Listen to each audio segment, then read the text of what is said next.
Kannimoola Ganapati Bhagavane Sharanamayappa. Om Swamiye Sharanamayappa. Om Guruvin Guruve Sharanamayappa. Gurupada Vandanave Sharanamayappa. Adhyay 8. Bhutanatha Geetopadesha. Message from Lord Bhutanatha. Gunatraya Yoga. Bhagavan continued. The Panchabhutas came into being from the Trigunas, Sattva, Rajas and Tamas. From Sattva came ether, that is Akasha, with sound as its quality. From the ether, that is Akasha, that is space, arose Vayu, that's air, with the qualities of Shabda, that is sound, and Sparsha, that is touch. From air arose fire, endowed with the qualities of Shabda, that is sound, Sparsha, that is touch, Rupa, that is form. From fire came water, which was the qualities of Shabda, that is sound, Sparsha, that is touch, Rupa, that is form, and Rasa, that is taste. The earth originated from water, endowed with the qualities of Shabda, that is sound, Sparsha, that is touch, Rupa, that is form, Rasa, that is taste, and Gandha, that is smell. In Panchabhutas, the Trigunas, Sattva, Rajas and Tamas exist in a small or big measure. Listen to their states. In Akasha, that is space, ether, Sattva Guna is always on the higher side. There the Rajas and Tamas are in a decreased measure only. O King, the Rajas and Tamas qualities exist in equal measure in air, that is Vayu. There Tamas is in a decreased measure. In Agni, that is fire, Tamas is in an increased measure. There half of it is Rajas, and only in a decreased measure is the Sattva quality. In water, that is Jala, the position is at its in Akasha, ether, that is Sattva on the higher side. Rajas and Tamas are in decreased measure. On earth, Sattva, Rajas and Tamas are in equal proportions. This is how the Trigunas, Sattva, Rajas, Tamas exist in Panchabhutas. The Lord of the universe creates the bodies of living beings through the process of Panchikaranam, the formula for combining the Panchabhutas in certain proportions.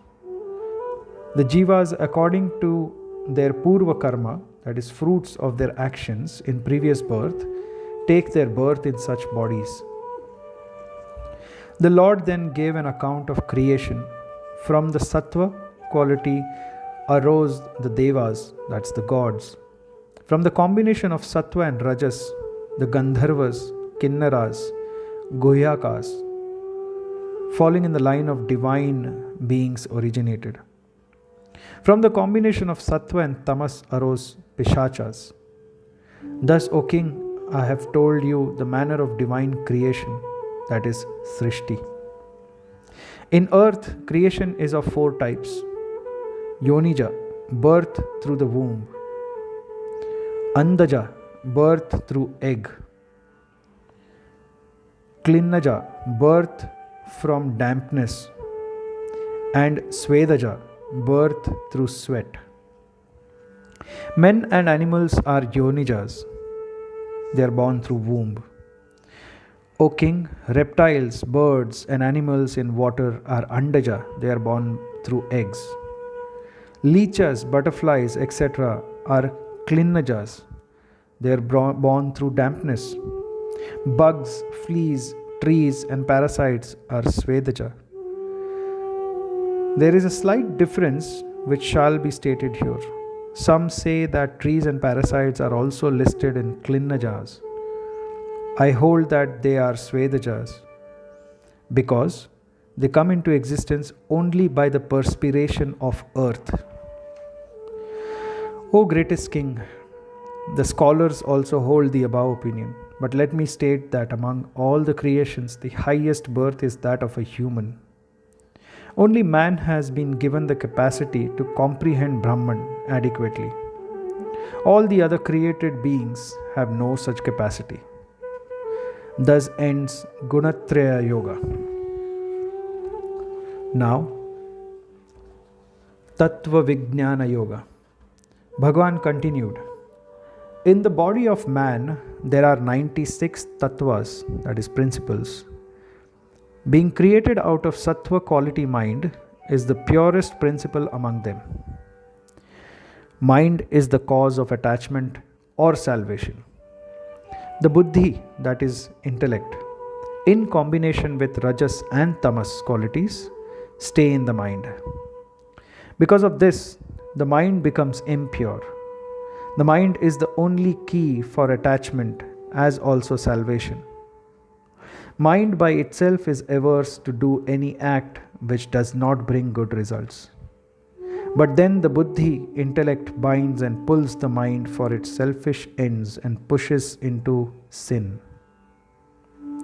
Therefore, it is he who can subjugate the intellect to the dictates of the mind, is the one who gets happiness. It is difficult even for the Mahatmas to disconnect the egoistic buddhi from the mind. If it becomes possible, he attains Sarva Siddhi. One who attains this Siddhi can attain all Siddhis. Mind by its nature is Nishchanchala, without any disturbance, with calmness and peace. It is because of buddhi it gets disturbed and becomes chanchala. The purva vasana, previous effects of thoughts, are there in the buddhi. Therefore, the intellectual and the wise should always care to keep the buddhi in order. O great king, therefore those who do not understand the correct principle of Advaita waste time debating that there are 96 tattvas, etc. You understand the facts clearly. The way water gets associated with milk, so is the buddhi to the mind. Take milk as mind, as buddhi as water.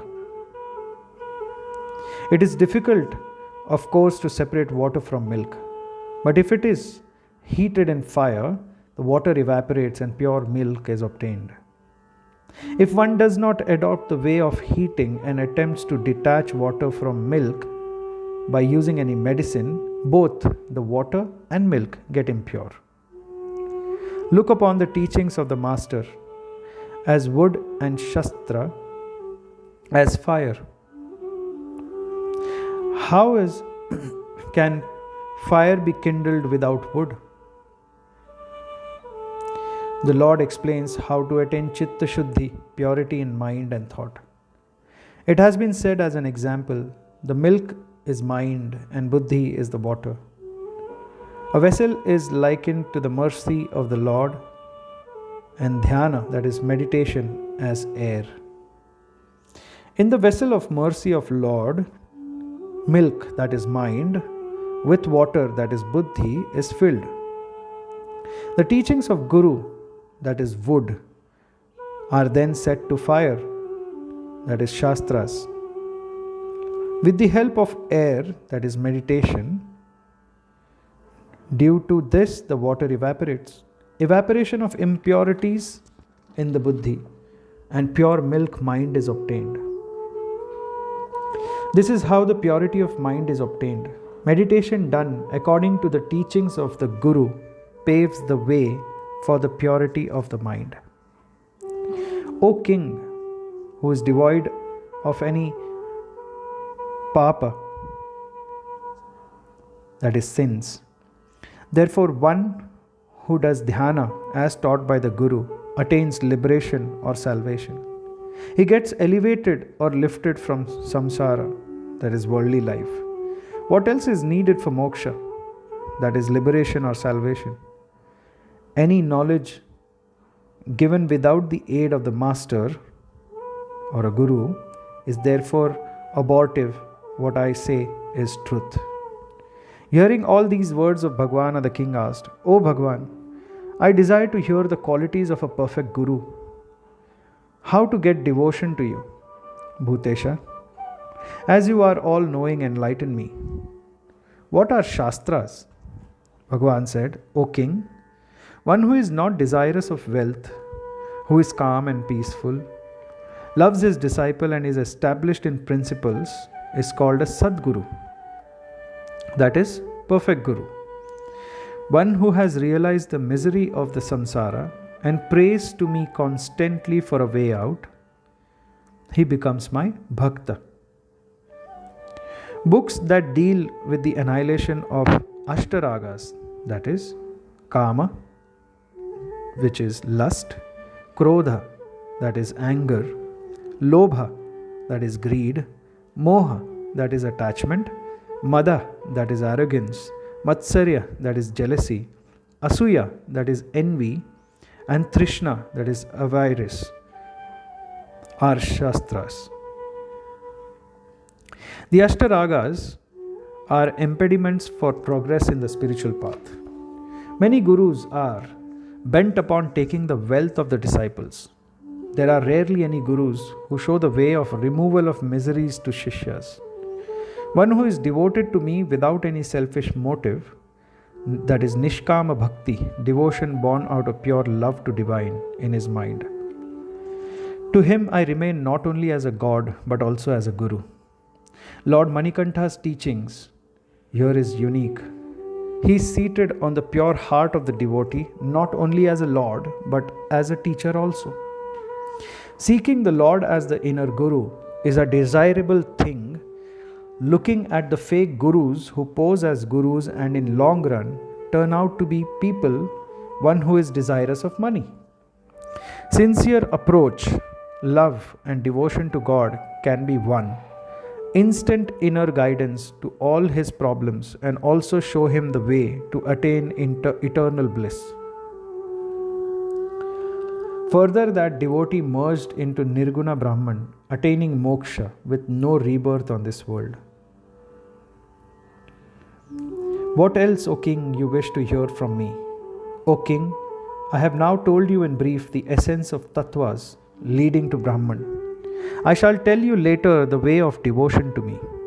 Thus the Lord explained the tattvas, and the king adored Lord Manikantha with extreme devotion. Thus ends Tattva Vijnana Yoga.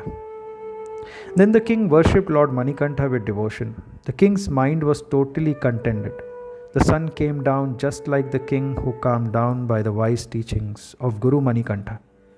By listening to the advice given by the Lord for removing the sufferings caused by the samsara bondages, the sun too relaxed the suffering it caused by its heat. It was a beautiful evening. The trumpet blew and the bell began to ring, marking fall of dusk. Everyone dispersed and took bath, finished their evening rituals, and ate and slept in the bliss. That night passed with the doctrinal words Lord echoing in the ears. Then at dawn the next day they all finished their morning rituals and gathered in the same hall where they had assembled the day before. Om Swamy Sharanam Ayyappa. Om Swamy Sharanam Ayyappa. Om Swamy Sharanam Ayyappa. This is the end of Adhyaya 8. Om Swamy Sharanam Ayyappa.